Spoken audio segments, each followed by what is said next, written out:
అంతరిక్షంలో రష్యా ఏం చేస్తుంది? మొట్టమొదట్లో రష్యా ఇది చంద్రుడి మీద కాలు పెట్టినటువంటి దేశాల్లో రష్యా, అమెరికాలే ఫస్ట్ కనబడతాయి అంతరిక్షంలోకి రాకెట్లను ప్రయోగించినవి కానీ మిగతాయి. ఇప్పుడు అందులో సుదీర్ఘకాలం పాటు 50 ఏళ్ల నుంచి వీళ్ళిద్దరూ మానేశారు. మనం చంద్రమండలం మీదకి మొన్ననే రోవర్ని పంపించడం ఇదంతా చేస్తున్నాం. కొత్త ఏరియాలకి వాళ్ళు కూడా అడుగుపెట్టని ఏరియాలకి. ఇప్పుడు రష్యా తాజా కాంపిటీషన్ ఏదైతే స్పేస్ ఎక్స్ లాంటి ప్రైవేట్ వచ్చినటువంటి నేపథ్యంలో కీలకమైన అడుగులు ప్రారంభించింది. అంతరిక్ష వ్యాపారాన్ని వాడుకోవాలనుకుంటుంది.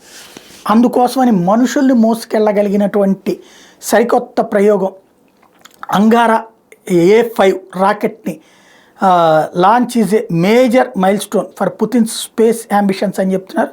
Russia launched its new heavy lift Angara A5 rocket which is being seen as a boost for Russia's struggling space program.